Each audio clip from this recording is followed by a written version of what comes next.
Good morning. I'm honored to welcome each of you here today to the White House Summit on Human Trafficking, honoring the 20th anniversary of the Trafficking Victims Protection Act.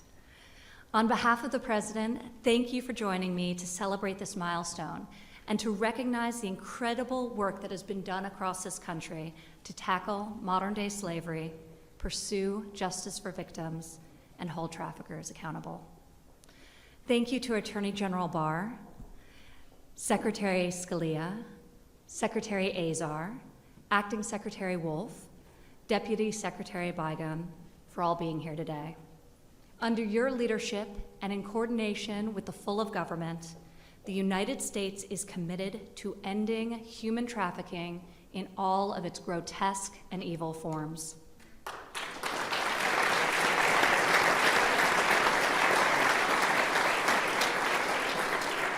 I'm also grateful to be joined by so many members of Congress and special guests, including Congressman Smith, Congresswoman Wagner. Yes. Please stand.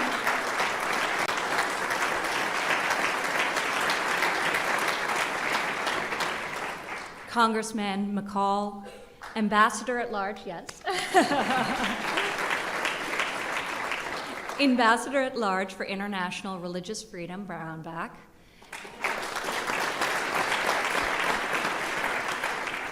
And U.S. Ambassador to the Holy See, Callista Gingrich. Thank you, Callista.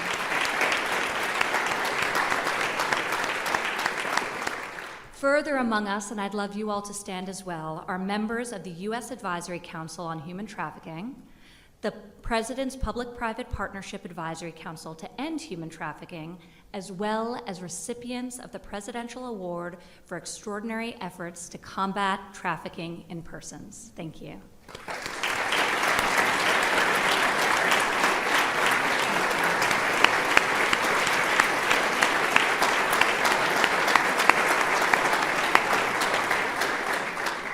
Each of you possess a wealth of knowledge and action-oriented approach that are invaluable resources in this fight against this crime and as we seek to best support survivors. Human trafficking is believed to be one of the largest criminal activities in the world, with an estimated 24.9 million people trapped in forced labor, domestic servitude, or commercial sex trafficking. It is also, sadly, one of the most lucrative illegal industries worldwide, generating over $150 billion in annual profit.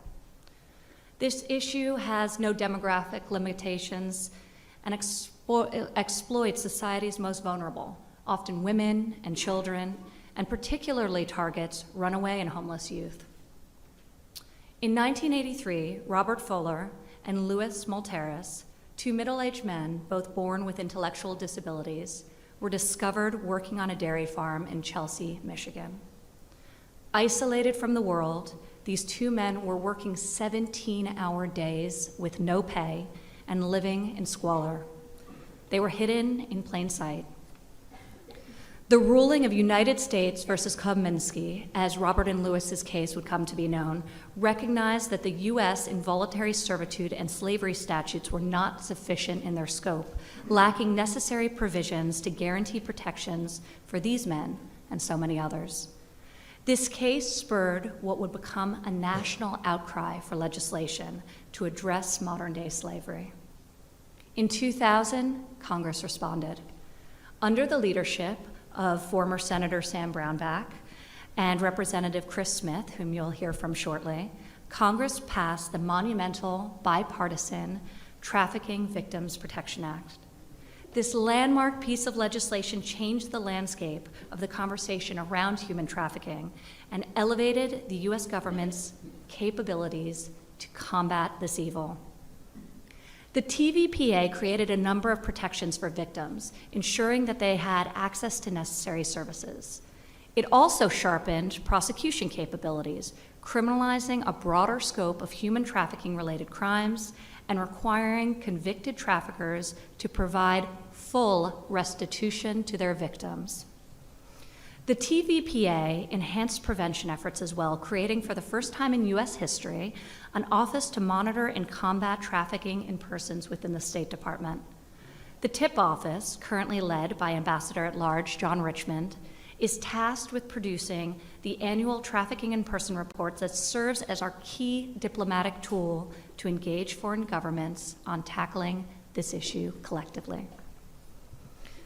It goes without saying that the guests in this room at the TVPA ushered in a new era in anti-trafficking work.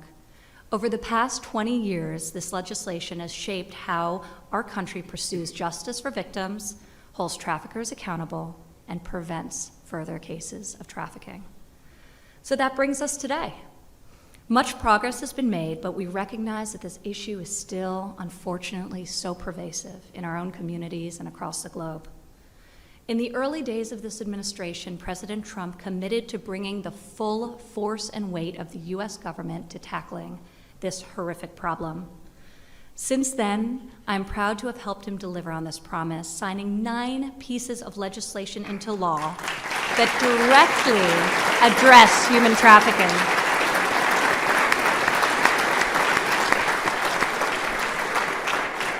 And we're just getting started. These bills, amongst other things, expanded on the provisions of the TVPA of 2000 to include required law enforcement victim training and HHS grants authority for academic institutions to educate teachers and students of signs of sex and labor trafficking, and so much more. In 2017, President Trump signed an executive order to dismantle transnational criminal organizations, including those trafficking human beings. This action elevated human trafficking as a national security issue, as traffickers' profits enrich their organizations at the expense of human lives. Further, the president has prioritized funding for anti-trafficking work, proposing a $42 million budget increase for 2021 that will enhance human trafficking investigations, prosecutions, and victim services.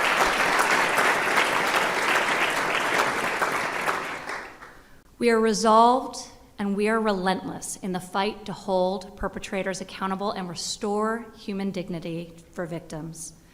This administration has fought and will continue to fight this crime and ensure that survivors can access the services they need.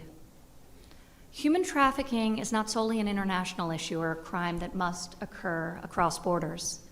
Human beings are being sold right here in America, in our own backyards and in our own communities, in neighborhoods across this country, in rural and urban communities, as well as tribal lands. We cannot turn a blind eye to trafficking that happens at home, and we cannot tolerate the exploitation of our own citizens.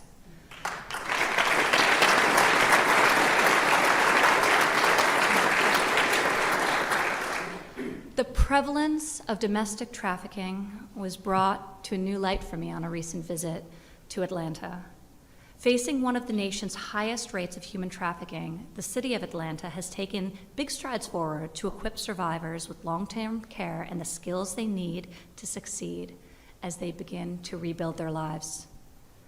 One of those facilities leading this effort in Atlanta is Wellspring Living, a nonprofit providing a path forward to survivors of domestic sex trafficking. Wellspring's motto is to live and dream again, a beautiful testament to what I witnessed that day.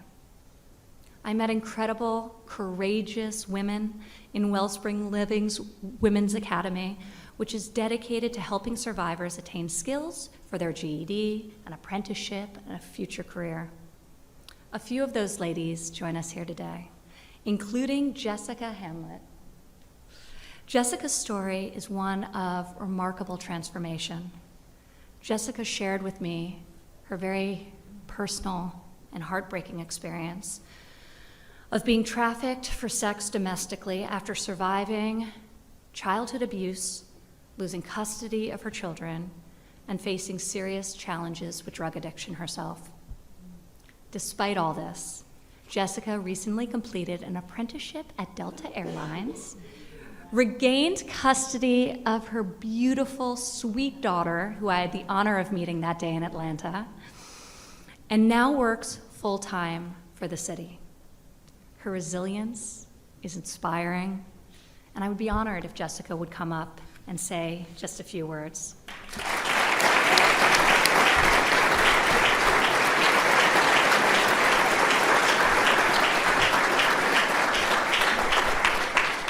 Good morning. My name is Jessica Hamlet, and I am a resilient and creative woman who is here to share a story of hope. My life didn't start out looking very hopeful. Actually, I was born into a situation that set me up for failure. At the age of 8, I was introduced to drugs and was exploited at the age of 12. For years, I found myself in the middle of violence and also addiction, a constant nightmare of having to do things that no human being should be forced to do or made to do. I thought this was just the way that life was supposed to be, until about 5 years ago. I met a woman named Tammy, a Delta flight attendant, who has worked with women inside the jail where I was incarcerated. Tammy realized I was a victim and not a criminal, but I was facing 25 years in prison. And after 2 years of fighting for me, the judge, as well as the statewide prosecutor, was able to say that they agreed to send me to a program so that I could have a chance at life. A constant nightmare of having to do these things had me feeling as if I was never going to have a chance at life. I couldn't believe that Wellspring was going to be able to accept me after doing an interview with them. We applied and I got in. I think I cried the whole day. I couldn't believe there was a way out and there could be hope for me. Getting into Wellspring was easy, staying was hard, really hard. I packed my bags about 7 different times and said I couldn't do this, or maybe I should just go. But I didn't. I didn't leave at all. My program coordinator, Andrea Hipwell,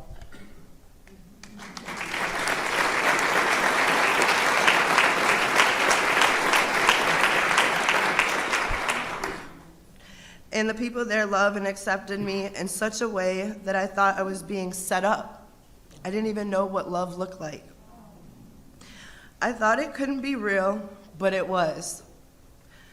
They helped me work through my trauma. I got my GED, and they as well prepared me for getting a job, and not just a job, but a career.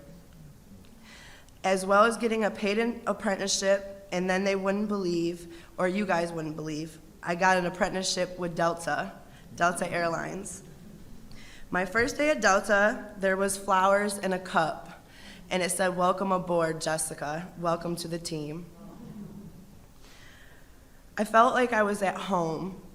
I felt like I had family that knew how to love me and wanted to see me successful. I even got to eat lunch with the Vice President of Delta In-Flight Services, Allison Osband. Thank you, Allison. When my apprenticeship was complete, I got a job at the City of Atlanta Watershed, and I absolutely love where I'm at today. I am in my own apartment, and I'm also with 3 of my children, and I'm doing very hard work. That hard work consists of basketball practice, football practice, lots of homework. There's lots of challenges, but I also have all of my children in counseling, and we do lots of therapy. It is still hard, but 5 years ago, I had no hope. My hope wouldn't even have happened without God. And so many people like Tammy, Allison, Andrea, and of course, my mentor, Cindy, who is now with me today. Today, I'm filled with hope and wanting to share my story of hope, and for the thousands of kids and women who are being exploited. Thank you, Ms. Ivanka, for allowing me to be here, for helping me and helping other women today.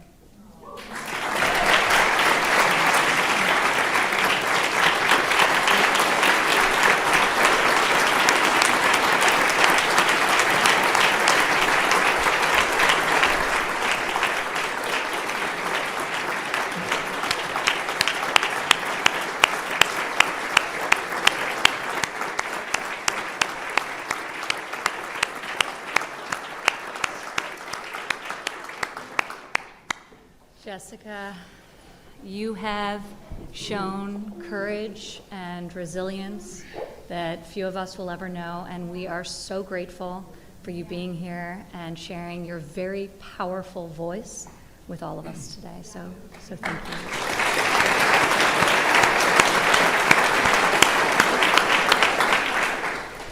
No human being deserves to live without agency or without hope for a future. So let us recognize the vigorous work of all those who bring us to this point in history. As a nation, we have taken great strides in combating modern-day slavery, but there's still so much more left to do. We must continue our efforts, and we will be successful in ending this evil scourge.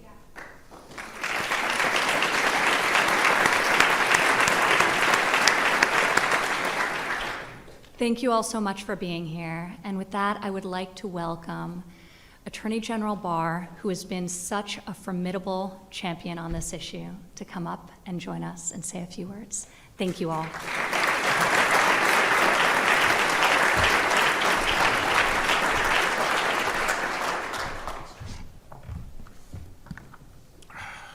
Thank you, Ivanka, and thank you for your energetic leadership on this issue and for hosting this important summit this morning. Good morning, everyone. It's really an honor to be here, and I'd like to acknowledge Jessica and thank you for sharing your story and for your courage.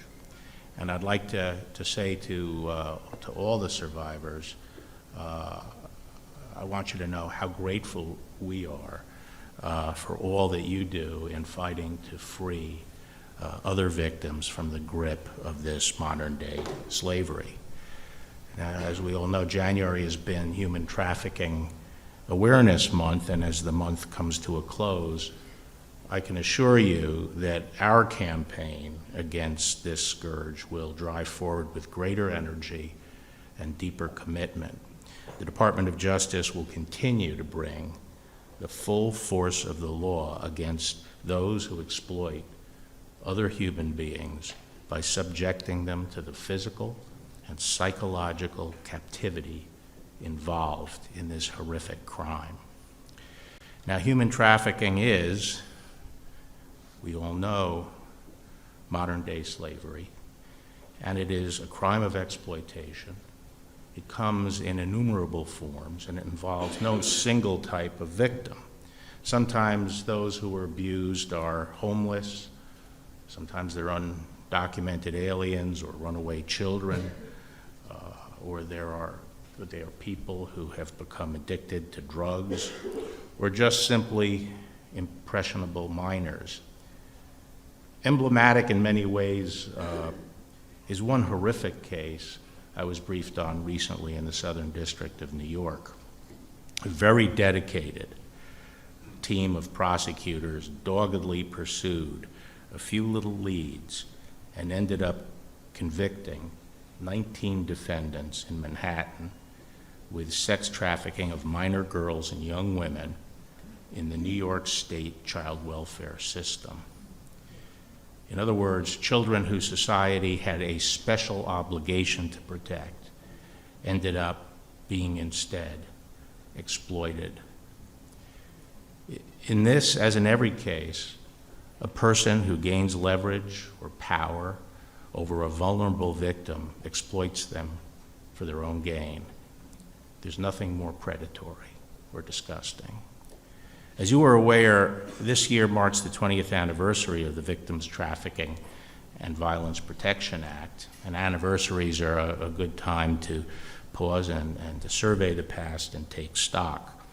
And since this statute was passed 2 decades ago, we have achieved very encouraging results in the fight against human trafficking. But I'd be remiss if I didn't mention a serious challenge that is emerging. We live in a digital age, and like everyone else, human traffickers are relying increasingly on digital communications and the internet and platforms like that. And more, the evidence we rely on to detect and to deal with these predators is digital evidence. However, increasingly, this evidence is being encrypted. And we all recognize that encryption is important, in the commercial world to protect consumers like us from cyber criminals. But now we're seeing military-grade encryption being marketed on consumer products like cell phones and social media platforms and messaging services. And this means that we cannot get access to this data, and we just can't have chat rooms and websites that are involved in grooming children victims or selling trafficked women.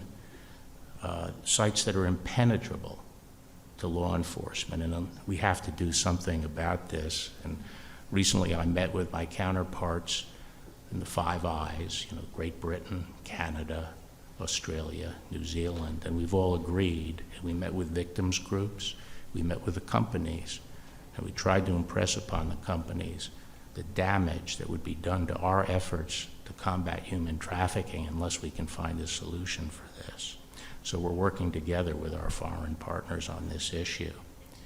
In the meantime, we are committed to combating human trafficking in all its forms and using every tool at our disposal. And I commend the President and Ivanka for all they have done to stop this scourge. Today's event is a very important opportunity to ensure that victims' voices are heard and to send a message that this issue is a top priority of this administration, the whole administration.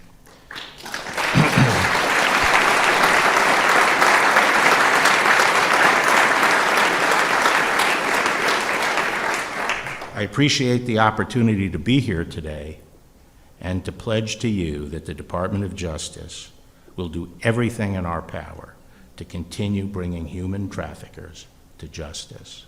Thank you.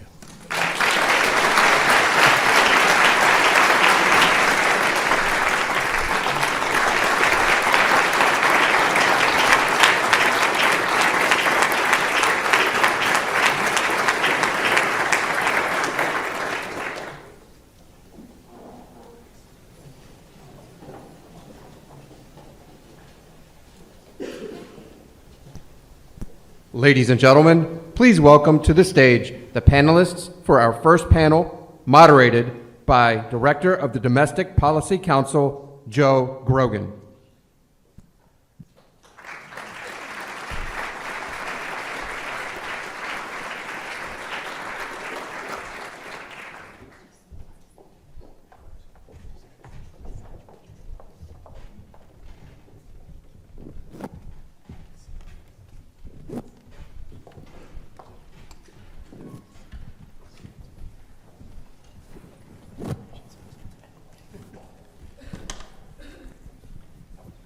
So this is an extraordinary panel, actually, because of the wide range of expertise and perspective that we've got here. We've got tribal, state government affairs, law enforcement at the local level, and people who can share the fight against human trafficking and what they're doing from across the spectrum. So I don't want to take too much time with any introductory remarks, but I want to start with the Lieutenant Governor of Florida as we head into Super Bowl weekend. One thing that has become clear to me in the last couple years is how big human trafficking is around the Super Bowl. And I wanted to know, and I think that people would be interested in understanding, what is the state of Florida doing? What are you doing to combat human trafficking around the Super Bowl, but in Florida generally? Well, good morning, and thank you all for the opportunity to be here. It is such a privilege, and thank you for that question. Florida has been a leader in many respects with regards to our fight against human trafficking. Certainly an event of the magnitude of the Super Bowl brings its own challenges. We're excited, our community is thrilled to host it. Miami puts on a great event, but with that comes a very ugly underworld of human trafficking activity. So what we've been doing in preparation of the Super Bowl is really partnering with our law enforcement at every level, local, state, and federal, making sure that we learned from those that held the Super Bowl before us in Atlanta the year prior. We've got a tremendous collaboration, not just with law enforcement, not just with our healthcare providers, not just with the private sector, but it really truly is a very comprehensive, innovative approach, because we want to make sure that those perpetrators that think they're going to come into our state, they're going to prey on our youth, they're going to recognize very quickly that Florida is closed for business. Our children are not for sale. So we've been really working diligently, ensuring that we have all of our partners. I have some great representation from Florida here, our amazing Attorney General who's involved as well, and some of our legislative leaders have championed the cause. And so we have been working morning, noon, and night to ensure that we're ready.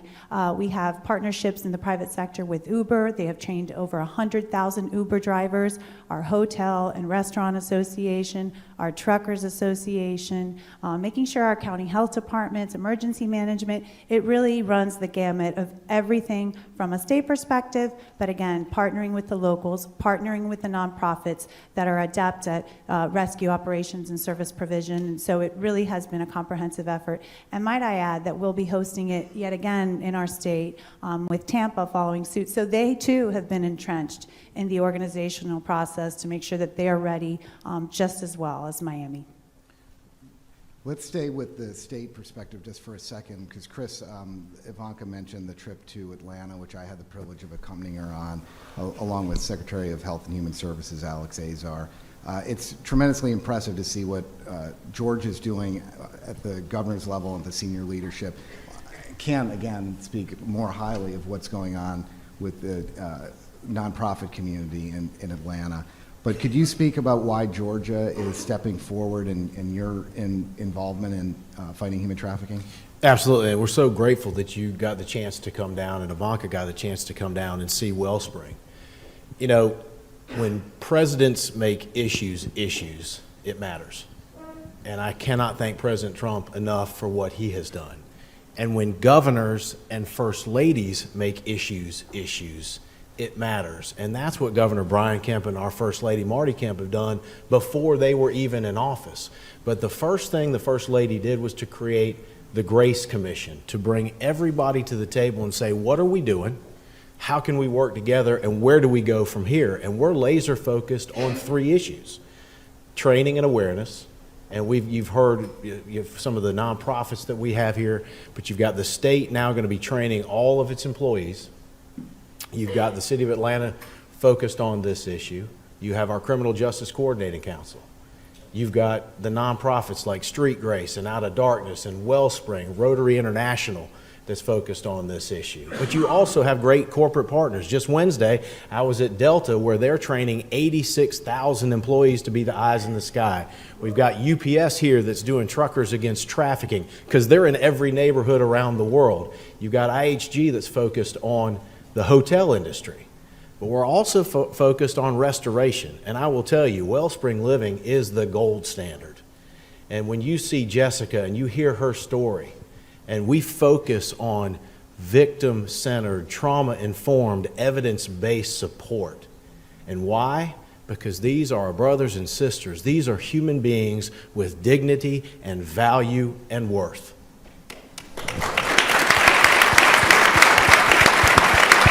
And I'll be quick, but you have to go after those who are buying and selling our children for sex. And thanks to our governor and our legislature, we now have a human trafficking prosecutions unit in our office, because, as the Attorney General said, this is happening online. Today they're in South Georgia, tomorrow they're in Atlanta, East Georgia the next day. So we can partner with our 3 great U.S. attorneys, the FBI, our GBI, our DAs, sheriffs, and police chiefs, to make sure that we go after them. Because, and I'm proud, Shared Hope, and we had a C with Shared Hope a couple years ago. We now have an A, and I'm proud because we are focused on the victims. Great.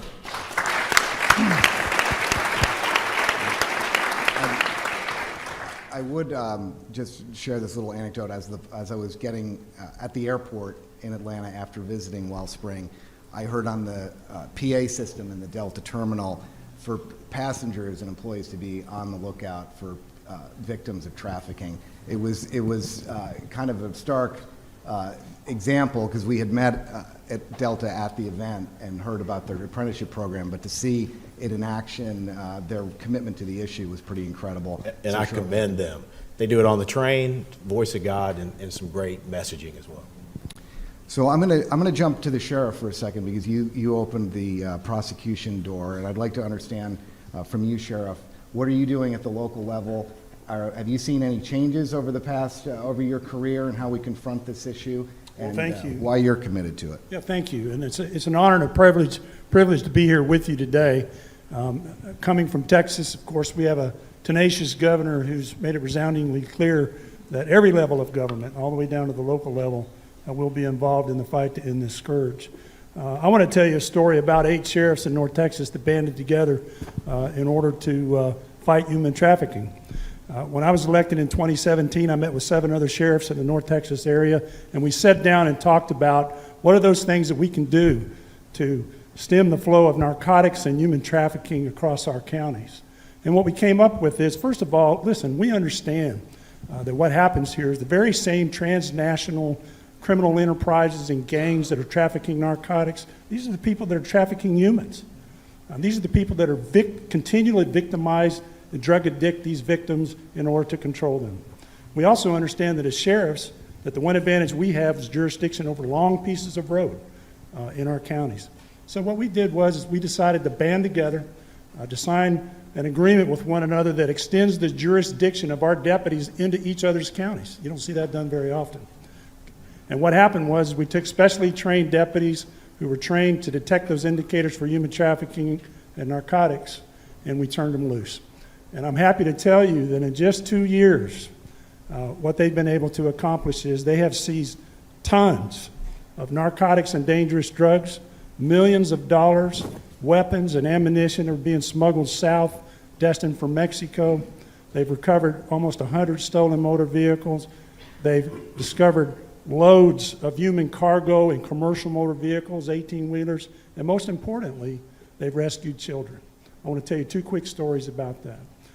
One of our deputies northwest of Fort Worth, late at night, stopped a vehicle with a 15-year-old girl in the back seat of a vehicle occupied by 2 middle-aged men who did not know her name. And she did not know theirs. And she had been reported missing by her parents the week before in San Antonio. We had another case in which one of our interdiction deputies out east of Dallas on the interstate made a traffic stop and discovered that the woman driving the car was wanted for capital murder in Los Angeles. He arrested her. There was a 5-year-old in the vehicle. She murdered a man 2 days before in Los Angeles and kidnapped his 5-year-old son. And we successfully rescued that child. All of this makes it worth for us. All we have to do is one time look in the face of a human trafficking victim or someone who's sexually exploited, and for law enforcement, it makes it all perfect. So from the local level, what I see is where in the past, perhaps, maybe that county was that sheriff's domain.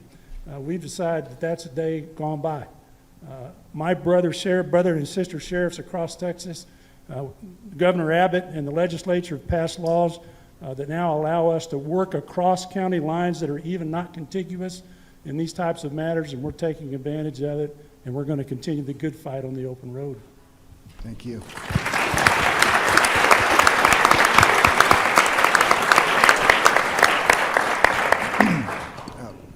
Judge Blake, you're a tribal judge in Northern California. I thought maybe you'd share a little bit of how you're interacting with law enforcement and fighting the scourge at the tribal level. Certainly, and again, thank you very much for the honor to be here today.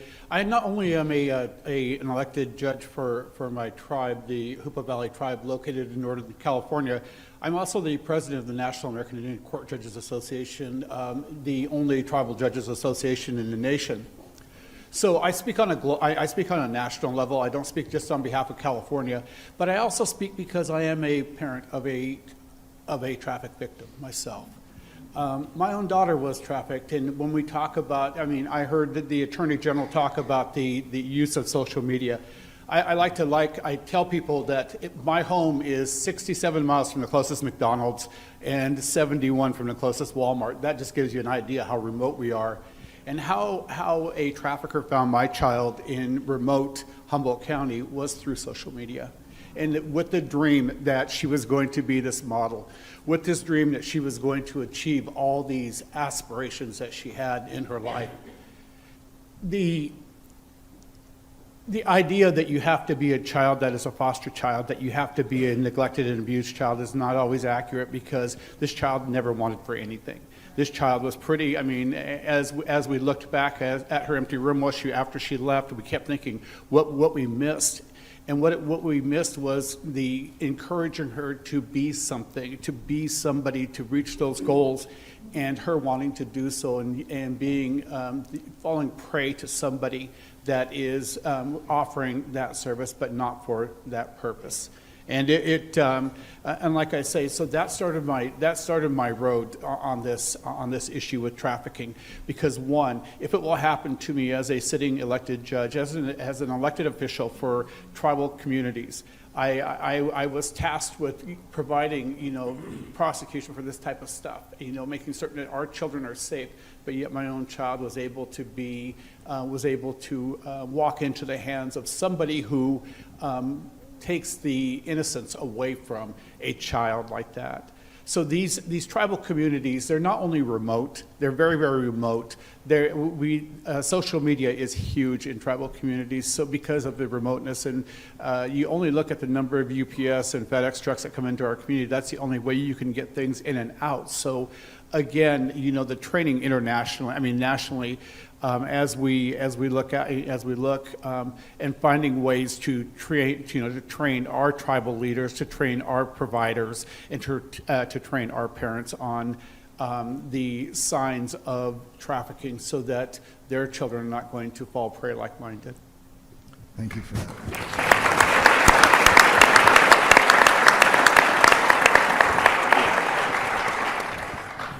Amy Loudenbeck, you're a state representative in Wisconsin, and you've authored a number of bills to combat human trafficking. Can you talk a little bit about what drew you to this area, and then what you see in achieving success? How are you doing it among your fellow state representatives? Well, thank you for the question and for the opportunity to be here. What got me interested was the Shared Hope report. In 2011, when I was first elected, Wisconsin had a D, and we, in my office, decided to team up with our Attorney General at the time, J.B. Van Hollen, and do a rigorous review of their recommendations and modernize our statutes, provide the tools for law enforcement. We did an omnibus bill my first session. We did another omnibus bill my second session, focusing on tools for law enforcement, the racketeering procedures, all of those other things, and really managed to chip away and raise our grade. Then I started to work with our Department of Children and Families, working with some of the federal standards that were coming down, but to get some data collected to start screening foster youth and youth that were referred to CPS for human trafficking. None of that existed, and so the categories, really getting that in the wheelhouse so we could get the policies and get the data. I also transitioned from that into really looking at vulnerable youth and what we could do to protect vulnerable youth in Wisconsin, meeting with stakeholders, learning that access to things like work or mental health and shelter, if you don't have parents that are willing to support you, is impossible. So, I support parents' rights, and I understand that good parents are going to be engaged with their student, but we used to require a work permit until you were 18 in Wisconsin. Now we've rolled that back to 16 for the reason that, a 16 and a 17-year-old that is having to choose between supporting themselves by selling themselves for sex or survival sex or other illegal activity, including labor trafficking for low wages, not appropriate work conditions. Those things were happening. And so now they can elect to go out and get a job on their own on their own volition, and they don't need to sign a permit and pay $10 so the government can tell them that that's a good thing, because, you know, either a parent can tell them that or they can make that decision for themselves at that point. And so those were some really important things that we looked at. Mental health, same thing. If I want to get mental health services in my school, we spend a ton of money putting mental health into schools and trying to support opportunities for these kids to get help. And if you don't have a parent to support you to get that that one-on-one counseling, you're not going to be able to access it. So we created some emergency procedures so that for 30 days you could get counseling and find a way through the courts to get yourself that access. And so really kind of looking along the spectrum, our score is now a B.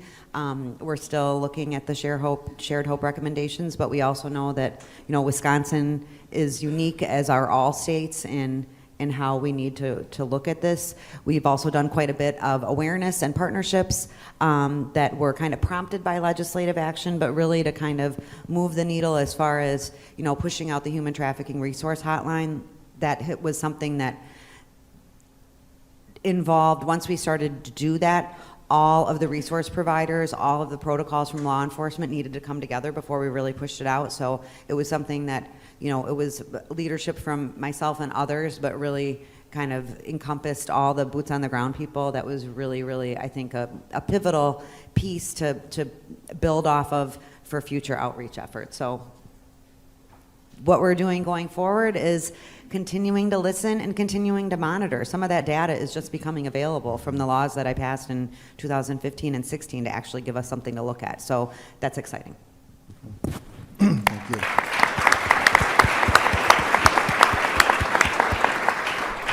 Michael, you're here to give us a little bit of a perspective as a county commissioner. Obviously, here in the White House, we're focused so much on federal legislation, and we interact a lot with governors about how we can partner with them. But two questions. One, what can the federal government do for local communities, maybe a little bit better than we're doing now? And what can you do on your own, frankly, to combat this scourge?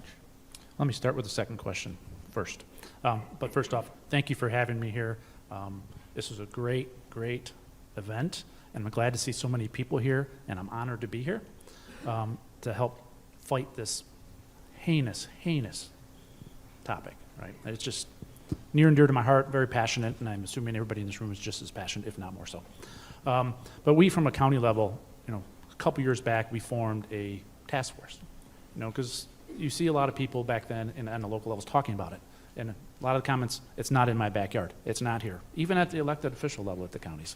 It's like, that's not true, right? It's everywhere. It doesn't, as many people said here, it affects everybody. It's in everybody's backyard. You just don't know about it. It's most likely right in front of your face and you don't see it. So we formed the task force, and the task force includes, you know, every different level of local government, from the prosecutor's office to the sheriff's department. You know, we even have state level on that task force. And one of the first things we want to do is create a website. Where does everybody go? Because people were, once we formed this task force, people were coming out of the woodwork. You know, these small groups, these church groups, these local groups saying, hey, how can we help? Do you have anybody that can come help educate us? So you had so many small groups, and they didn't necessarily have the resources, which is something the federal government could help with, to do some things, to battle some things, to educate, to bring in speakers, bring in people to talk about this topic. You know, so we put everybody together, and once we formed the website, we also put a hotline in there. You know, we attached to the national hotline, but we created our own hotline, because one of the questions that comes up is, how does this affect our county? But from a data perspective, there's general numbers out there. If you know, Ivanka mentioned some numbers from a national level, and some of the states have numbers. But if you go down to the county level or the local level, it's very difficult to say the true effect of that. You see news, you know, the sheriff's department in Oakland County has done a great job. You know, we've a couple different raids with local, not only in Oakland County, but surrounding communities in our Wayne counties, in the Tri-County area in Michigan. And we've had numerous amounts of busts, both on labor trafficking and sex trafficking. So now that all this is starting to come to light, people are starting to see it. The press has actually taken point of it and actually starting to report on it. I'm hoping they report on this today, you know, because there's a lot of good activity going up here. And then, to be straightforward, I'm going to steal half the ideas that you guys put out here today, because I'm not shy. I don't need to have my idea or the task force idea. You know, if there's a great idea, it's a great idea. You know, I also flew through the Atlanta airport to get here today, and I heard the same thing. I'm taking that back with me and going to our international airport, and I'm going to push to have that done, because these are all good things to help people out there. Awareness is the number one thing. You know, education. How do we get the information how people can help people out there? Because that's what this is all about. Help people helping people. So let's get the word out. And from a federal government standpoint, you know, the more education, the more information we can help push out there nationally would help. Great, thank you. Thank you.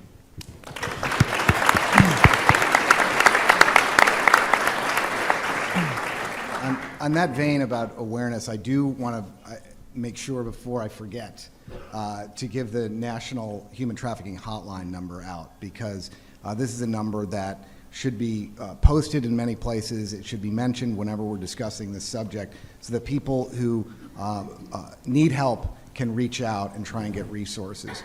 And the number is 1-888-373-7888. And I think it's important, as you said, events like this, even just to begin a discussion about it. I mean, it's great working in the Trump administration with so many committed people, but people like Ivanka who can plunge into an issue like this, dive into the substance, raise awareness, and use her platform, as well as the Attorney General and so many others. So on the state and local level, are you seeing, any of you seeing an increase in awareness on the subject and reports of, you know, both the incidents, the crime incidents, but also people reaching out? And maybe we could start with Florida. Absolutely. As many here in this room know, Florida ranks third in terms of calls to the national hotline. That number had a huge increase from 2007 to 2015.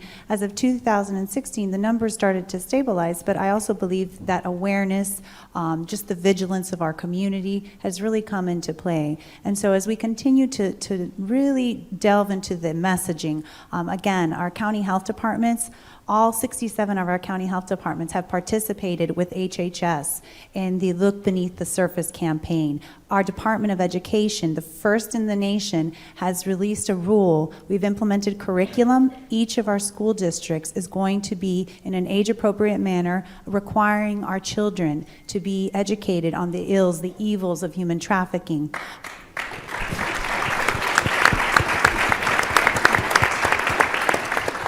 Our statewide council on human trafficking, which is led by our Attorney General, continues to find ways to develop creative solutions with law enforcement and other partners in the fight. This is truly a battle, and what I continue to stress each and every day, and the Super Bowl has given us a great platform to do it, but what I continue to stress is that this is a problem that we are plagued with 365 days a year, and each and every one of us can make a difference.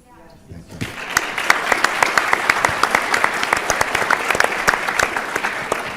Judge Blake, do you want to? Yeah. So one of the things is that as we talk about this, we're seeing an increase in reporting in Indian country because, one, I think that, you know, the information's out there. You know, the giving of the hotline, I think, is critical. But the other, with the president's position on missing murdered of Indigenous women, that was a real aha moment for Indian country, and it's giving people the opportunity to come forward to say that they were victims of trafficking. And we're seeing it more and more that these children that were missing for years, that we thought just were runaways, were now coming back and telling us, no, I was living a life that I had no choice to live but to survive. So that there again, I think that, you know, the continued efforts, when you were talking about the funding part of that, you know, and be inclusive of tribal land, because it's not that we don't want to be involved. It's that I think that the invitation needs to be more formally given, and we will be there. Great, thank you.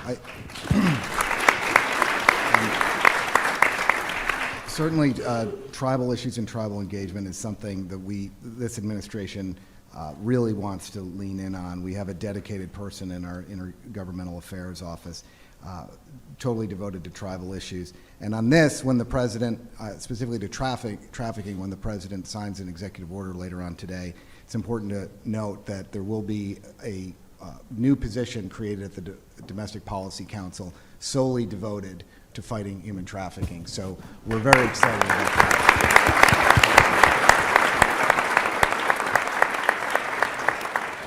that person, while they'll be in the Domestic Policy Council, consistent with the way the president runs his White House, will be working cross-functionally with anybody and any agency who wants to fight this issue. It's Ivanka's team, it's the National Economic Council, it's the National Security Council, it's anybody who wants to step forward and volunteer to help, because this is a huge problem that requires all of government, including our international partners. It's great to see Ambassador Brownback, our two wonderful ambassadors in the front row here.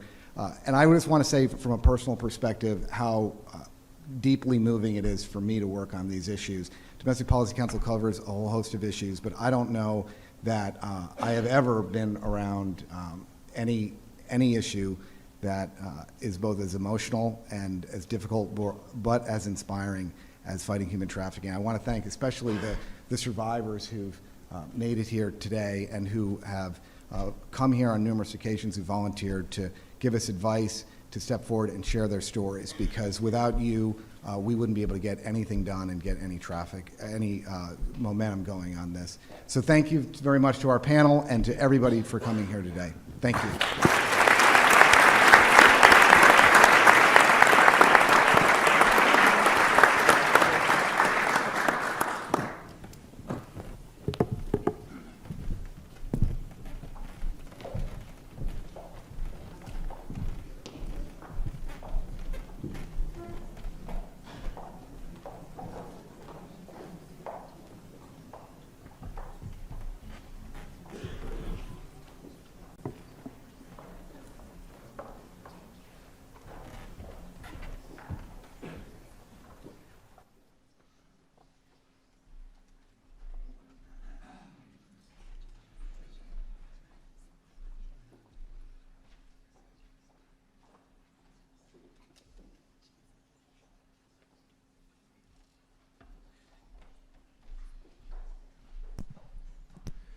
Please welcome to the stage Ambassador Callista Gingrich.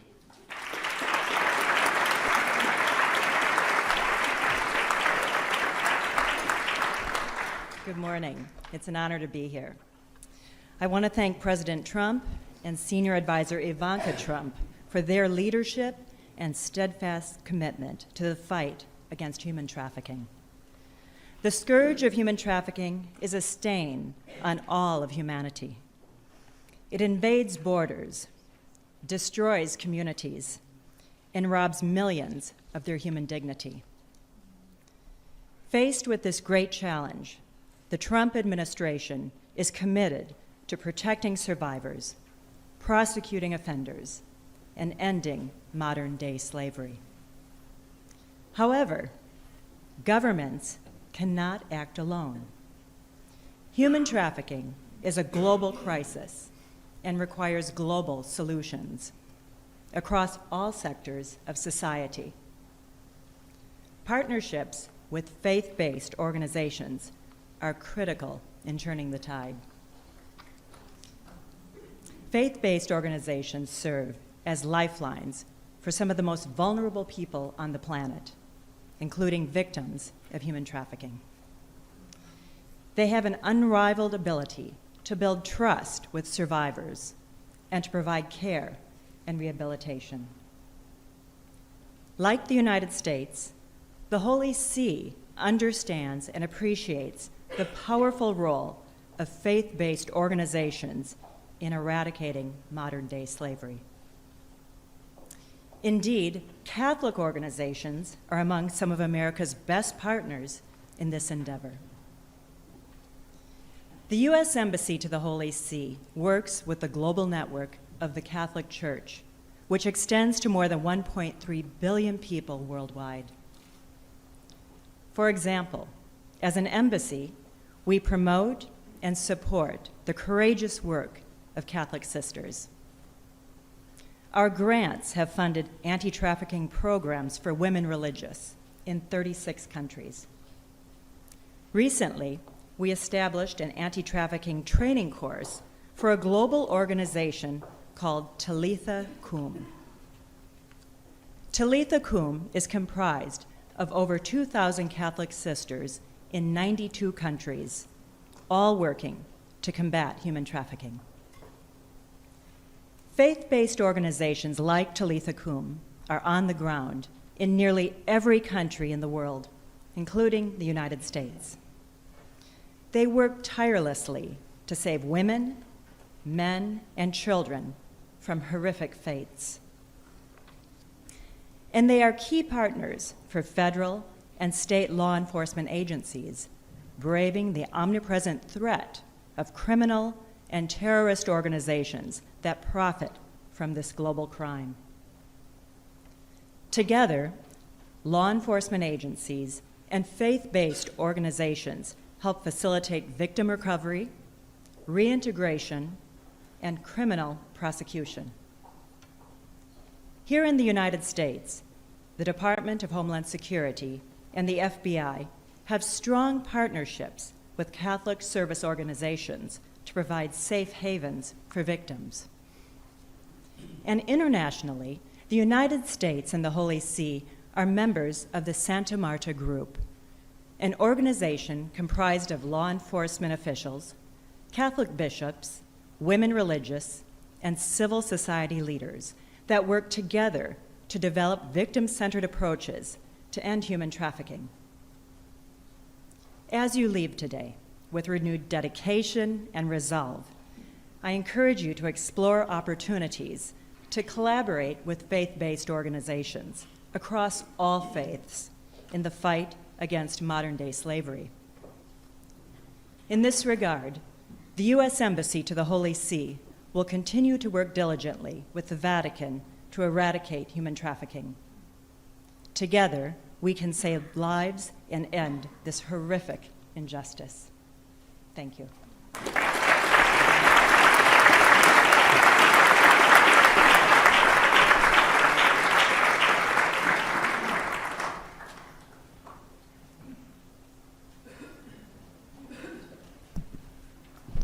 Please welcome to the stage the panelists for our second panel, moderated by Ambassador at Large, Office to Monitor and Combat Trafficking in Persons, John Richmond.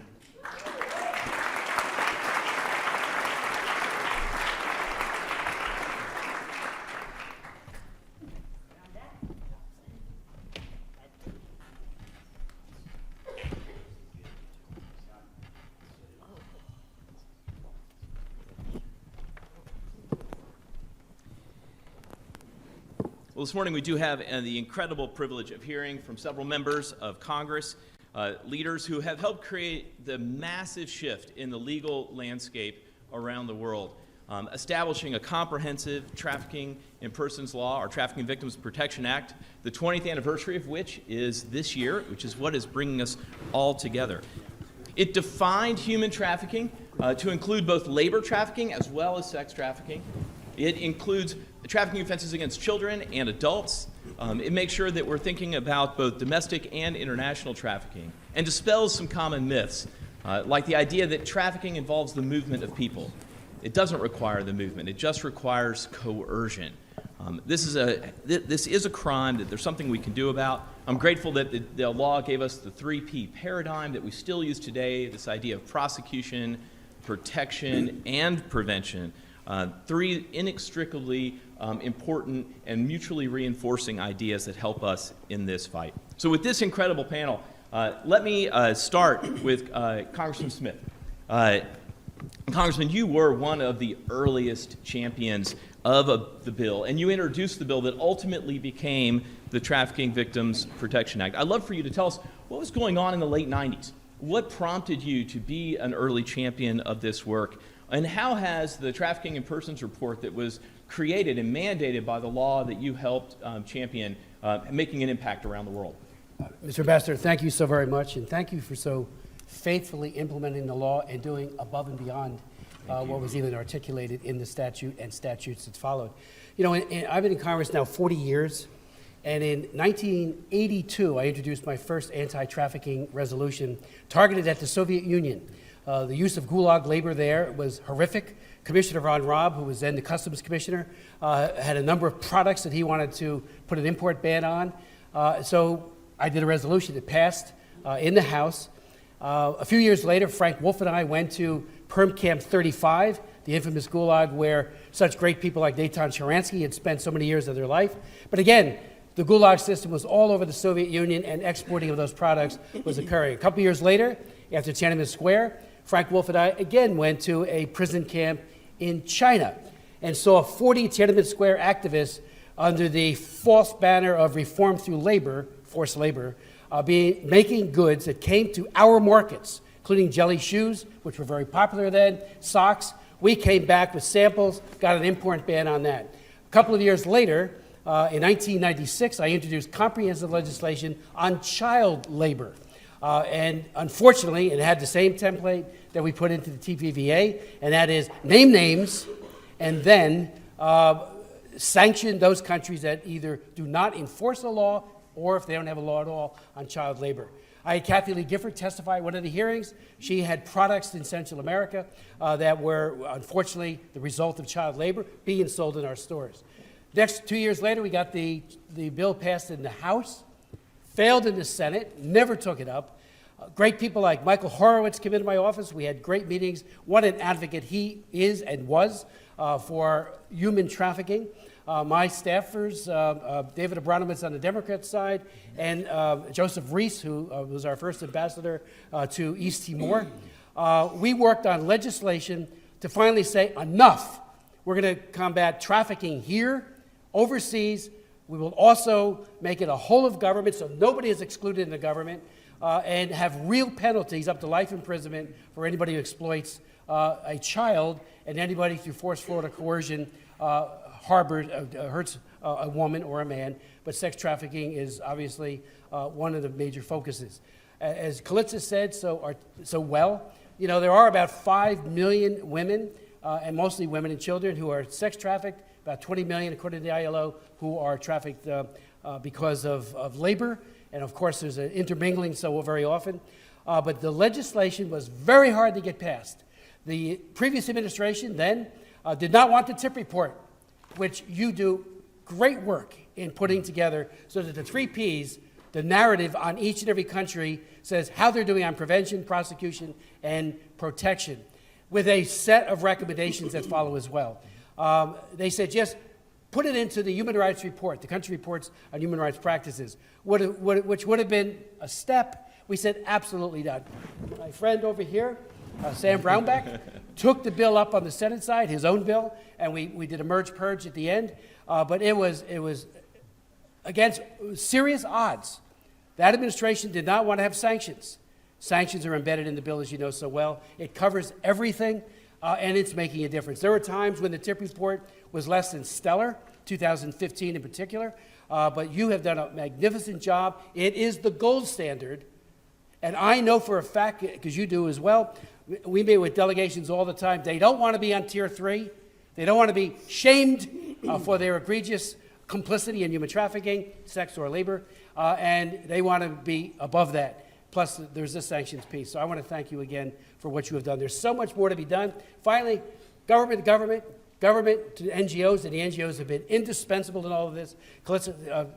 Secretary, or I should say Ambassador Gingrich, thank you for the faith-based emphasis you have made, because that, I think, is indispensable to ending this terrible plague. And we've had Delta Airlines testify at hearings. They're doing a tremendous job. But the private partnership now, you know, just yesterday, Deb, who was here, she did a tremendous work, and is doing a tremendous work, as is Homeland Security, on training people to be situationally aware. R.W. Barnabas and Hackensack Meridian, 2 large networks in my state, are training their healthcare workers. And we know from the 2014 Laura Lederer study, and I'll finish on this, they made it very clear that 90% of all the victims of sex trafficking go to a healthcare facility. 63% go to an emergency room.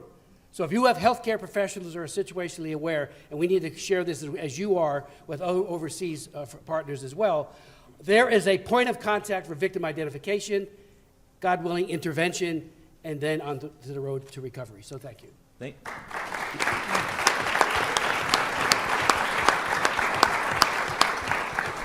Thank you for your passion about this. Thank you for using the TIP report in your engagement and with other countries. I hear as I travel, other countries talking about the importance when members of Congress raise this on their congressional outreach to other countries. So I'm grateful for that. And you might be encouraged to know there are original members of the Trafficking in Persons Office here today that opened the office when it first started based on the act.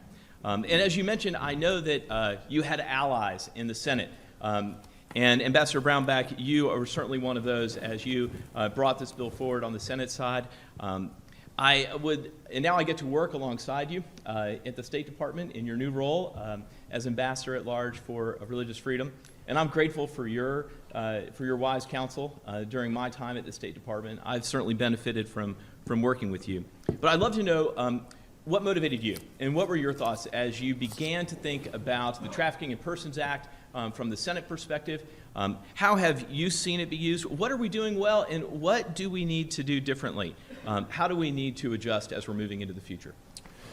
Well, I saw something and then decided you need to do something, which my guess is my story is pretty similar to most people in this room. You see it, something clicks, and you say, well, somebody needs to do something, and then you turn back and you look at yourself, well, I need to do something. And did it. Gary Haugen showed up at my office when he was heading the IJM, which I believe he still is. I don't know if Gary's here or not. And he laid a lock on my coffee table. And he said this was taken off of a brothel in India, off of a room where a 12-year-old girl was locked in here. And then the lock was taken off when a customer would come, and she was locked in there at night. And this continues to go on, and it goes on a great deal. I had a great staff member, Sharon Pate, at the time that was really working this issue, and we formed a partnership with Paul Wellstone, who he and Sheila, his wife, were both involved in this, and they were seeing women being trafficked from the Ukraine into Minnesota. And they were showing up then at battered women's shelters and saying, what are you doing here from the Ukraine? Well, it's kind of a long story, but let me tell you about it. And did. And together we formed a partnership. And behind and on that partnership also, the private sector was, we had Gloria Steinem on that, Chuck Colson. And we would go around to other members in the Senate and say, we've got Gloria Steinem and Chuck Colson on this bill, and Paul Wellstone and I are doing this. And they'd say, just sign me up, I don't care what's in it. If you guys agree on this, we'll go forward. But that's really the point of it. This is an issue that just knows no political boundary. This is a complete human dignity issue about somebody that's just been put in a horrific circumstance and condition. And being from the state of Kansas, and I have my Kansas City Chiefs socks on,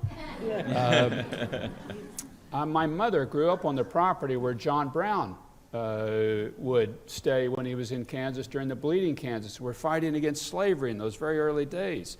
And I'm looking at that heritage and saying, I've got to be a part to end this modern slavery, just like you've said that to yourself.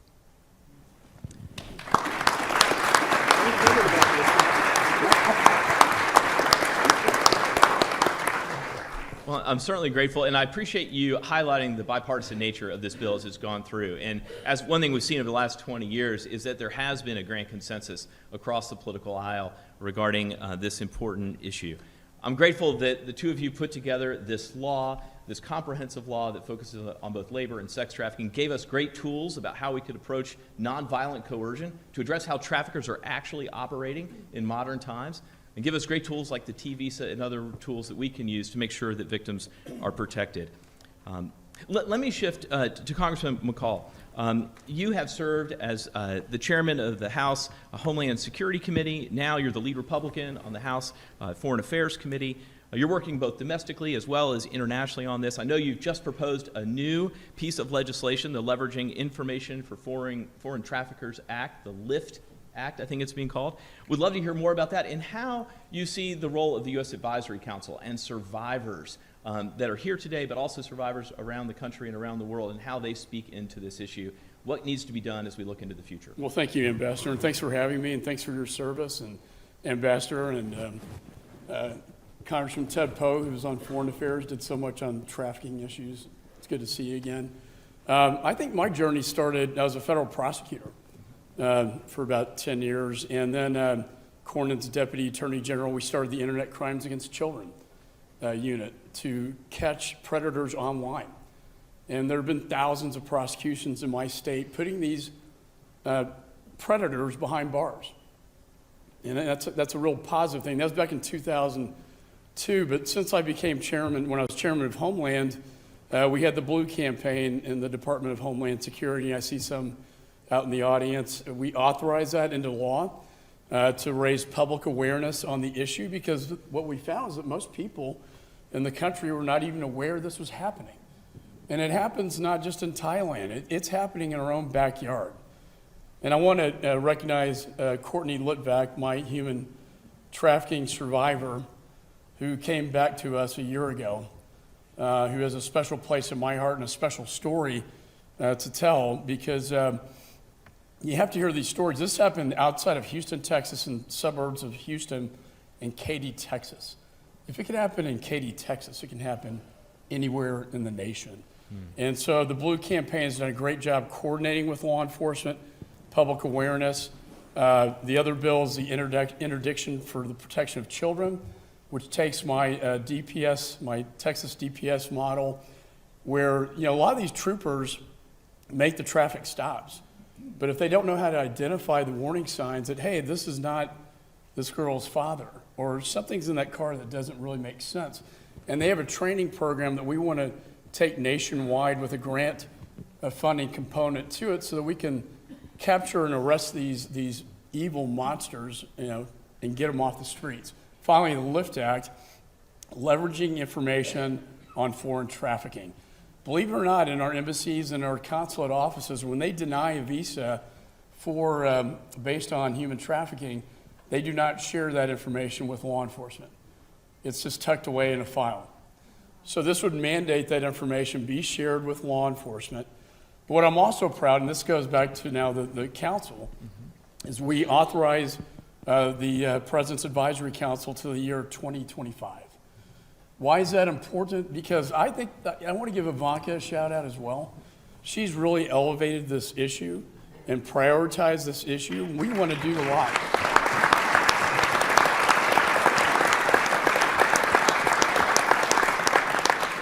We want to make this council really mean something, not only for the executive branch, but for policymakers in the Congress, so we can get the advice. And I've learned so much from just Courtney about the process and how it works. How could a beautiful 17-year-old girl get swept up, and I can't say where because there's an ongoing investigation, but how could this have happened? It really makes no sense. And to get these stories and have victims and survivors on the council, I think is very valuable to Congress and to the executive branch. As we approach the Super Bowl, I know you're going to that, that's going to be a major trafficking event. And there are going to be groomers all around the Super Bowl trying to trap young men and women into this horrific modern day slavery. And we all know the stories, and you're bought and sold like property. This needs to stop. And as a former prosecutor, I try to educate prosecutors and judges too. You know what? The victims are the victims. They don't deserve to be behind bars. It's the predators. It's the people taking the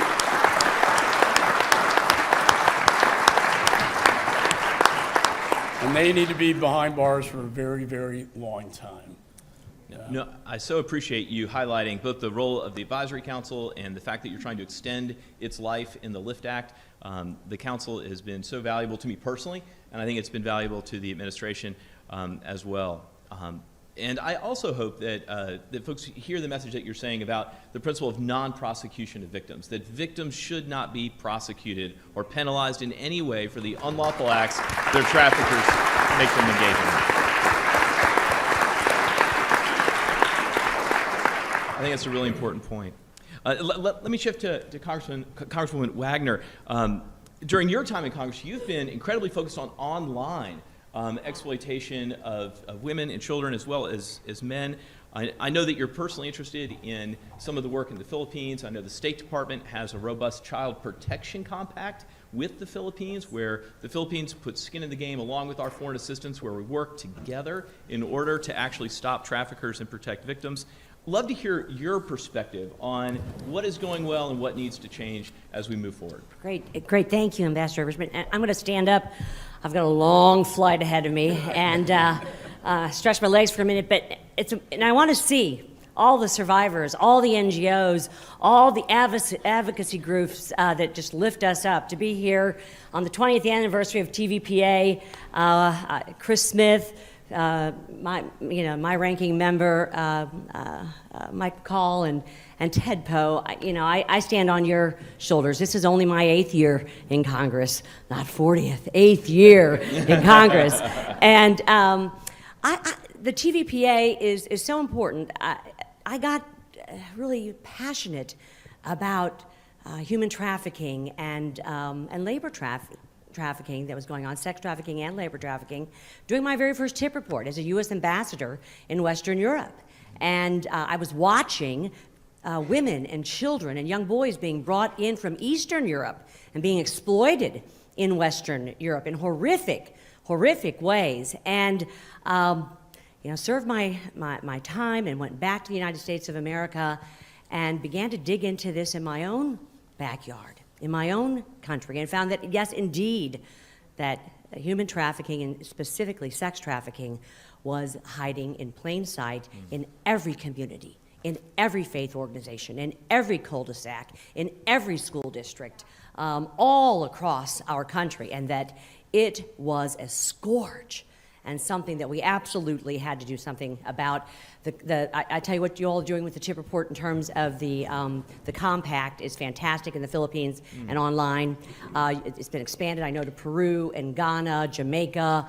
I want to see it grow, so more and more. But my passion is to go after those predators online. I'm probably best known for the authorship and the passing of FOSTA, the Fight Online Sex Trafficking Act. Yes!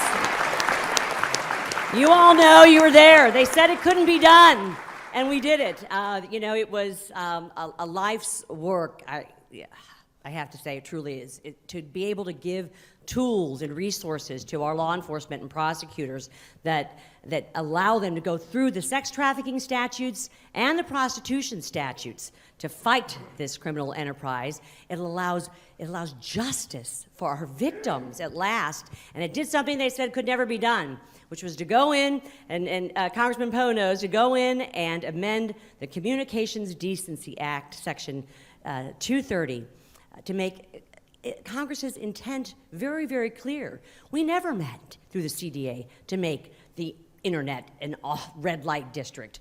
If it is a crime offline, it is a crime online. Period. Full stop. So it's been now, President Trump, and with the help of Ivanka and so many others, the president signed this into law in April of 2018. So it's been about a year and a half, and the disruption has been amazing in a good way. We brought down Backpage.com with a 93-count indictment. Over 60% of many just pulled down their internet sites as a deterrent factor, which is what we knew it would do, for fear of prosecution. But we've disrupted over 60% year to year. A lot of what's being posted right now are kind of duplicates and spam and scam type of things. But you can go to childsafe.ai to see some of the inroads that we've made over this time period here. So I'm excited about that work and what you all did to make that happen. And my next crusade is end-to-end encryption. And I know the Attorney General talked about it, yes. And we talked about it, Ambassador, at our DHS conference. I had, and I'm just going to call it out because as Kevin and others know, I just do. And I had the opportunity at a hearing in financial services to speak and question Mr. Zuckerberg, Facebook. 90% of the online sexual, pornographic, horrific, exploitive images are on Facebook and their platforms.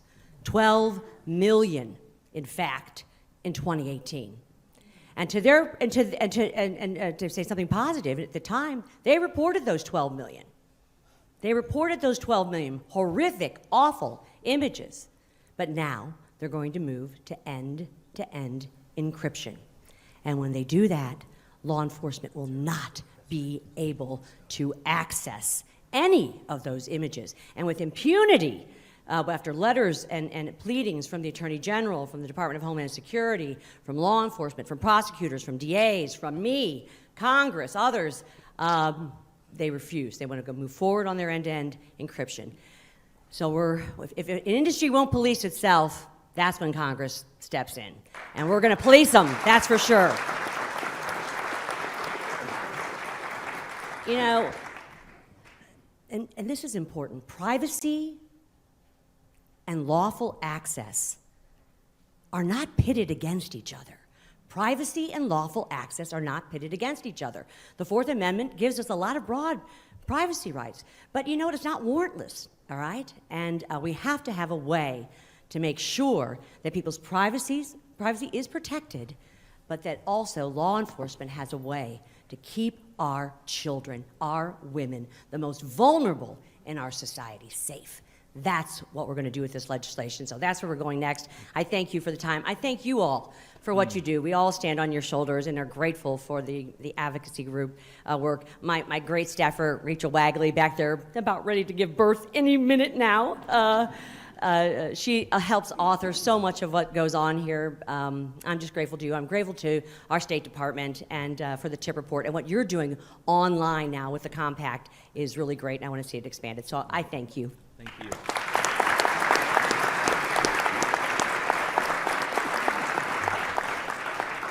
Well, I can't tell you how much a treat it is for me to actually reverse roles. I'm used to getting asked questions by members of Congress, and now I get to actually ask you all, so it's a treat for me. I can tell you that a lot has been accomplished on the Hill, and we're grateful for the legislation that's been provided. Shortly after the Trafficking Victims Act became law in 2000, the United Nations passed its protocol against trafficking in persons. And I'm grateful today that the head of the United Nations Trafficking in Persons program is actually here with us. Grateful for your partnership over the years and look forward to continuing to combat this with you. It's one of the most widely adopted international protocols. There's over 175 countries that have signed up. There's only about 15 to 18 countries that haven't, which is just remarkable. And since then, we've had over 150 governments around the world have followed the United States and passed trafficking in persons laws, comprehensive laws.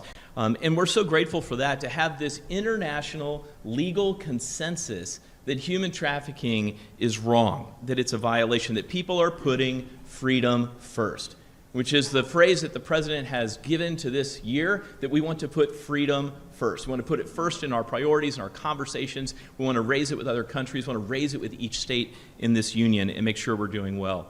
Because while we recognize it's the 20th anniversary and we want to celebrate what's been accomplished, we also know that there is a great deal left to be done. And the 24.9 million victims around the world are evidence of that. It is our job now to take the parchment promises of law and turn them into tangible deeds that bring hope to individuals who need rescue and need services. And we want to make sure that we do that. And we want to make sure that we hold traffickers accountable, that we end the impunity that traffickers currently enjoy. I can tell you that this is hard work. There are not easy answers. They're not simple solutions. But the world is not in desperate need of more people to explain to us why these things are hard. The world's in desperate need of more people to do the hard things. And I'm grateful that you all are here and willing to do those hard things, to secure freedom for individuals who are currently being trafficked, and to put freedom first. We're grateful to this administration's focus on freedom first. Thankful that we get to work together with this White House, with Congress, with so many civil society leaders. I see so many NGOs and leaders here from across the movement. We're grateful for your presence here today.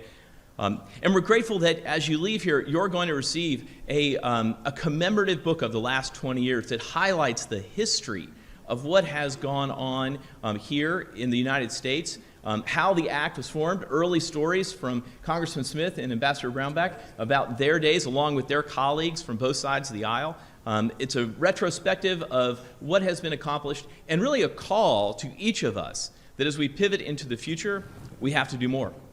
That what we've accomplished so far is not sufficient. There is more to be done, and I'm grateful that we get to be in this fight together. So thank you all. Thank you.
Ladies and gentlemen, the President of the United States, accompanied by the Vice President of the United States and the Honorable Ivanka Trump.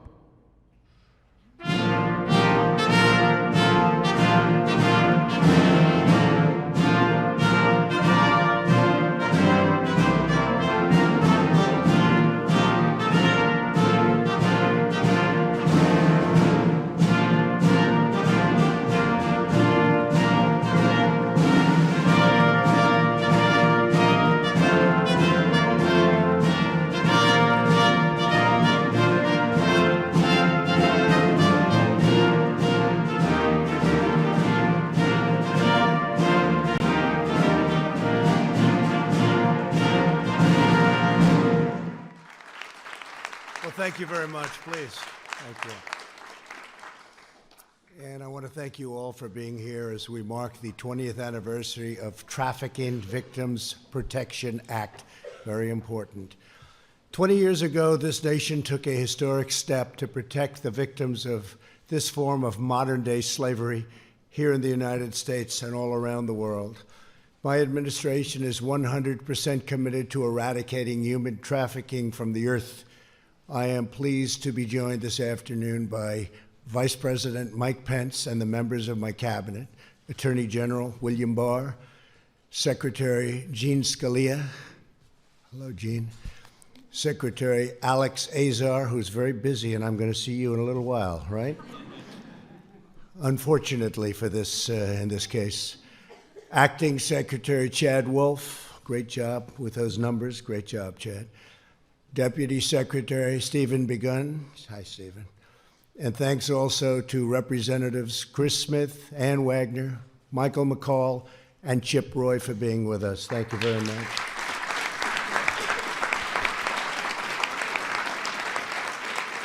And we have a lot of great senators that wanted to be here so desperately, but I said, just stay where you are and do your job, please.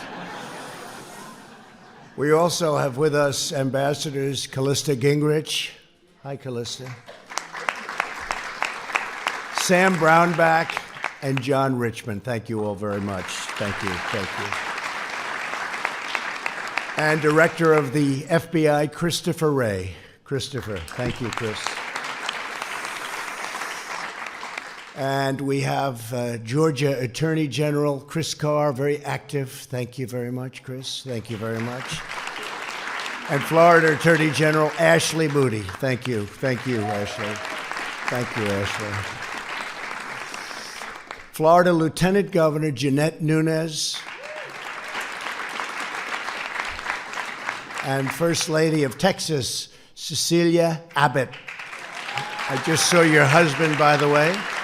I just saw your great husband, great gentleman, and North Carolina Lieutenant Governor Dan Forrest. Thank you very much. Thank you, Dan.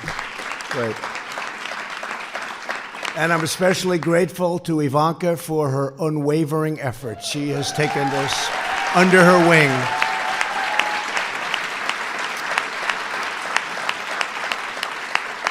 Thank you very much. Thank you, honey.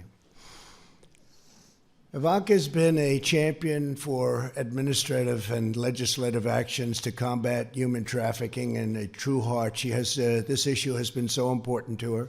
This and making sure people are ready to work. And she's now created over 15 million jobs for the people of our country. One of the reasons our unemployment numbers are the best ever. 15 million. And I would say that this issue may be closest to her heart because of the level of evil that you would never believe is even possible in a modern age. The level of evil is incredible. So I want to just thank Ivanka for both of the things that you're really focused on. Thank you very much, honey. Appreciate it. 15 million jobs. It was going to be 500,000. Daddy, I think we can do 500,000 within about a week. She broke that, and now she's up to 15 million jobs. It's a fantastic thing. I'm not surprised, Mike. We're not surprised. We're also honored to have with us several extraordinary survivors of human trafficking, and I want to thank you all for being here, and you'll come up when we sign, and it's going to be my great honor to say hello and shake your hand. And your courage really inspires us all. I want to just let you know that. As the men and women in this room know human trafficking is a problem everywhere, worldwide problem. Human trafficking is worse than ever before, and that's because of the internet. I've heard from Bill Barr and I've heard from others that the internet has caused lots of good things to happen and lots of really bad things, and this is probably the worst of the bad things, and it's an incredible thing. An estimated 25 million people around the world today are being held captive, manipulated, and abused by human traffickers. In 2018 alone, the National Human Trafficking Hotline identified over 23,000 human trafficking victims in the United States. 65% of these victims were women. More than 1 in 5 were children. Human traffickers prey on their most vulnerable citizens and people. They're vicious, they're violent. My administration is fighting these monsters, persecuting and prosecuting them, and locking them away for a very, very long time. We've had a tremendous track record, the best track record in a long time. We are dismantling the criminal organizations that make large-scale human trafficking possible. In my first month in office, I instructed federal agencies to go out and just do what you have to do. All federal departments are doing what they do to identify and destroy these groups, and we are destroying a lot of them. Unfortunately, they come back very quickly in a different form. In 2018, the Department of Justice shut down the leading site for online sex trafficking. The DOJ prosecuted a number of violent crimes that now is a record number. In the last 3 years, ICE has arrested over 5,000 human traffickers, and I want to thank ICE. They have been incredible. These are great, great people. Great people. They're tough, they're brave, and they love our country. Overseas, we've also seen historic progress, incredible progress, working with us and using our intelligence with them. When I took office, ISIS controlled over 20,000 square miles of territory and perpetrated some of the most heinous forms of human trafficking anywhere in the world. As you know, we've totally defeated the ISIS caliphate in Syria and Iraq, and it's 100%. We have thousands and thousands of prisoners, ISIS prisoners, and it's really been something that's been rather incredible, and we did that rather quickly, because when we came in as an administration, it was all over, and we have 100% of the caliphate. They're bloodthirsty, they're horrible. The founder and leader, al-Baghdadi, who was trying to rebuild ISIS, is now dead. We got him, and that was a big thing. That was a big thing and not an easy thing. He was hiding, and they've been after him for 15 years, but we got him. My administration is putting unprecedented pressure on traffickers at home and abroad, and we are freeing innocent victims at every single turn. I was proud to be the first commander-in-chief to attend a meeting of the President's interagency task force established by the Trafficking Victims Protection Act of 2000. In November, I was also the first president to sign an executive order to establish a task force on missing and murdered American Indians and Alaska Natives. Just signed it. And this has a very special focus on women and girls. That's an incredible thing that's been happening, but we just signed it. I've signed 9 pieces of bipartisan legislation aimed specifically at combating human trafficking domestically and around the globe. And in 2018, I signed legislation strengthening the Department of Homeland Security's Blue Campaign, which unified the department's fight against this crisis and increasing public awareness every single day. We have signed more legislation on human trafficking by far than any other administration has even thought about. We enacted bills, thank you.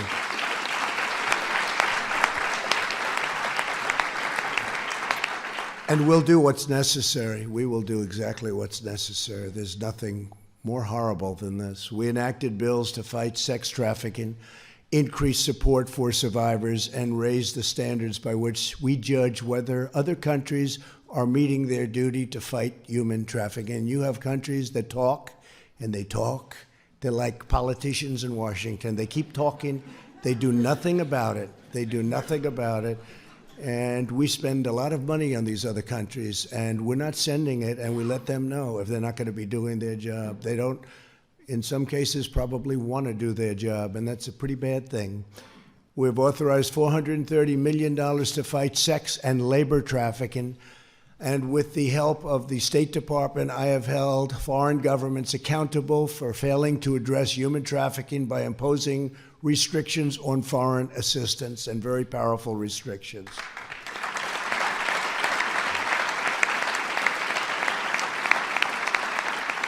I've also prioritized increasing funding for anti-trafficking efforts in my 2021 budget, allocating $70 million toward enhanced prosecutions, and at the Department of Justice, we are spending $123 million towards supporting state and local efforts.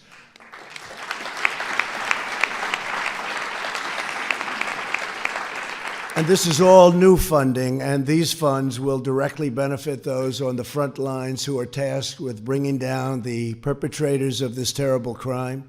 So the kind of money we're talking about now is far greater than what you've had in the past, and let them give the people that work so hard in this administration credit, because they've wanted to do it more than the people in any other preceding administration.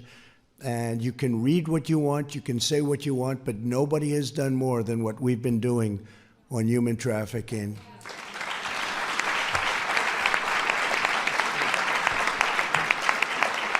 So today, on the last day of this year's National Slavery and Human Trafficking Prevention Month, I will take another very decisive action. In a few moments, I'll sign an executive order targeting human trafficking and child exploitation all across our country. This order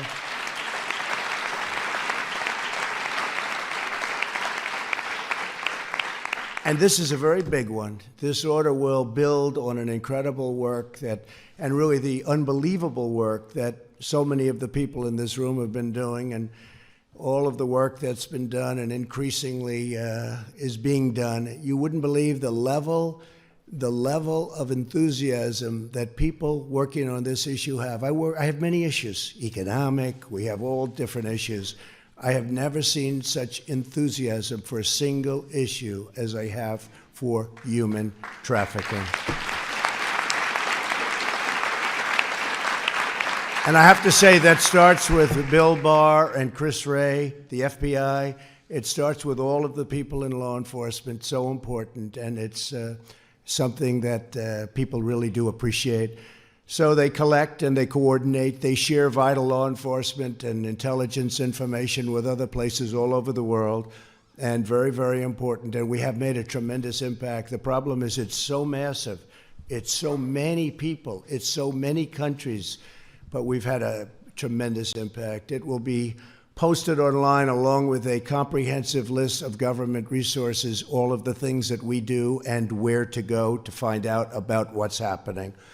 This order expands prevention education programs, promotes housing opportunities for survivors, and prioritizes the removal of child sexual abuse material from the internet.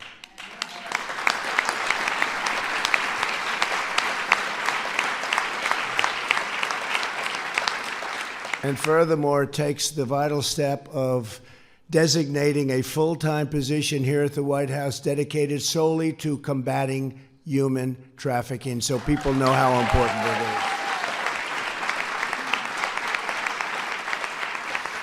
The United States government continues to work with the United Kingdom, Australia, Canada, New Zealand in consultation with industry on a set voluntary principle. We have a set of voluntary principles to tackle online child sexual exploitation and abuse. And the level of detail, the kind of things that they're putting in, nobody's ever seen anything like this before. The people that are working on it do it with incredible heart and love, and they want something to happen. They don't want to be wasting time like people have been wasting for many years, even people in this position. They've been wasting time and not a lot of money, I have to tell you. They haven't spent, as you know, they haven't been spending a lot of money. We're now spending a lot of money. We look forward to launching these principles in the coming months, and we will not rest until we've stopped every last human trafficker and liberated every last survivor.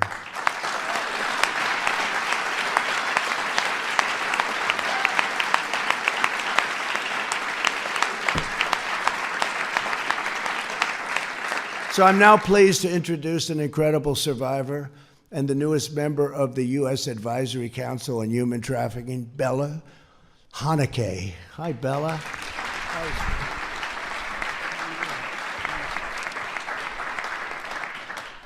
Good afternoon. My name is Bella Hunake. Thank you, President Trump, Ms. Ivanka Trump, in the White House for organizing this important event.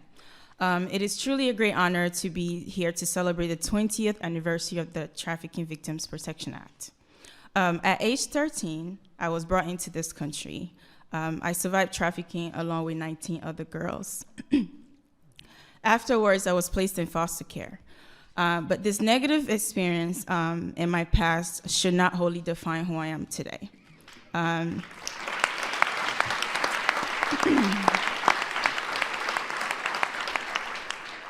Today, I am a college graduate. Today, I am an American citizen. And today, I stand before you as the newest member of the U.S. Advisory Council on Human Trafficking.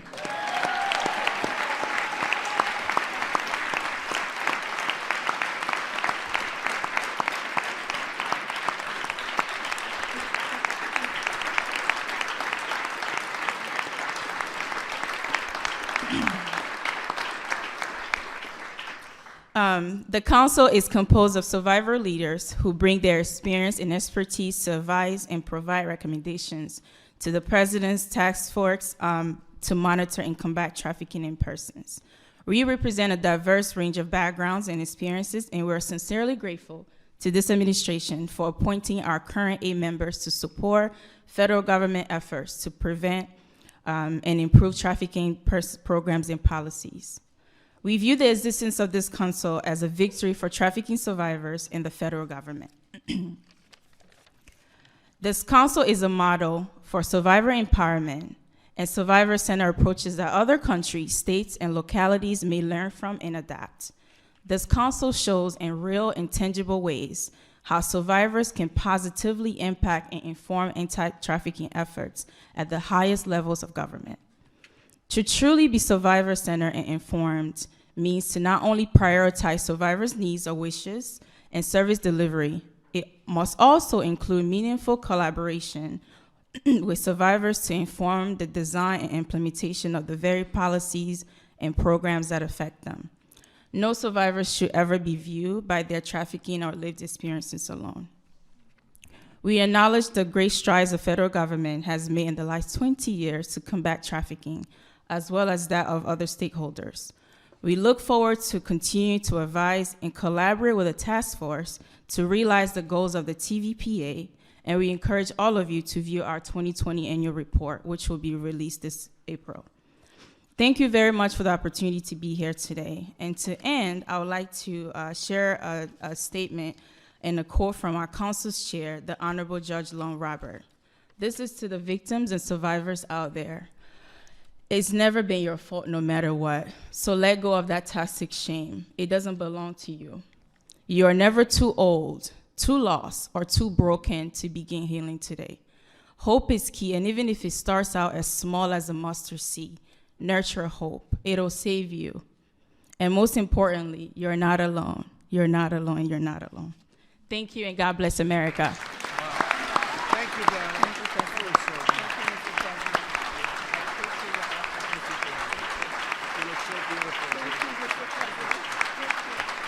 Great job, Bella.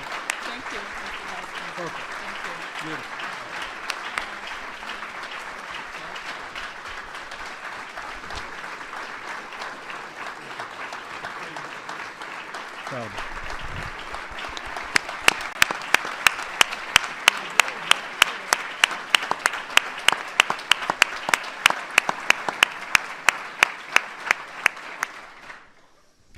Mr. President, Attorney General Barr, members of the council, Ivanka, cabinet secretaries, members of our diplomatic corps, including Ambassador Gingrich, distinguished members of Congress who've worked on this issue for so many years with such heart and compassion, members of the law enforcement community and faith leaders, and most especially Bella and the courageous survivors who join us here today. It is an honor to be with you on this historic day.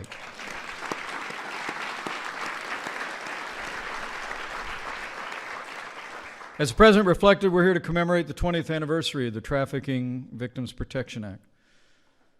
As the President's made clear, from his heart, we have a President who knows human trafficking is not only an unconscionable evil, but an epidemic in the world today, and the United States of America will confront it as never before. Mr. President, you said in your proclamation marking this past month that human trafficking is an affront to humanity, and you've taken decisive action to bring human traffickers to justice, their victims to safety, and to help survivors walk the difficult road to recovery. Like no president before you, you've made it a priority to target transnational criminal organizations that have victimized thousands of innocent people on both sides of our borders. I know the President and I are grateful for the efforts of all of those gathered here today, for your compassion, for shining light in the darkness, and bringing the justice and determination of the American people to this cause. But permit me to add one more voice of appreciation to a member of this administration who has probably articulated the President's message on this issue with more compassion and more determination than anyone else in the history of this movement. Would you join me in thanking Ivanka Trump one more time for her extraordinary leadership on human trafficking?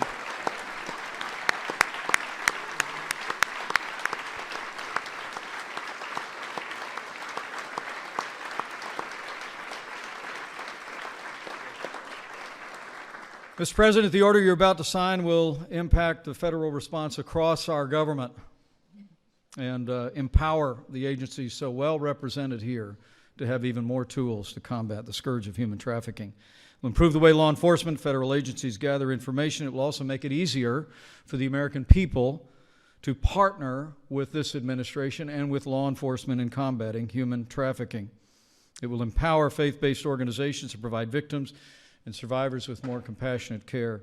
And with more and more young people around America engaged in this issue, Mr. President, by your order today, you will give younger Americans especially the ability on the internet to identify the signs of trafficking, what dangers to avoid, and how to break free if they've been victimized.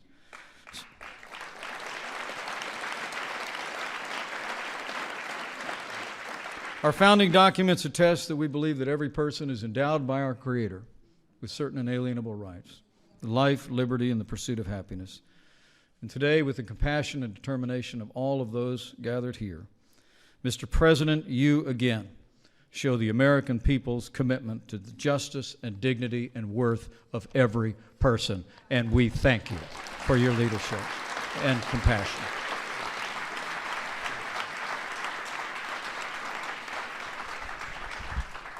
So, Mike, thank you very much, and I just want to congratulate everybody in this room. What I'd like to do is maybe ask some of our folks that are so involved to come up, and the survivors to come up. We will sign, and we will say hello to everybody. And again, it's an honor to be with you today. Thank you very much. It's a big moment. Thank you.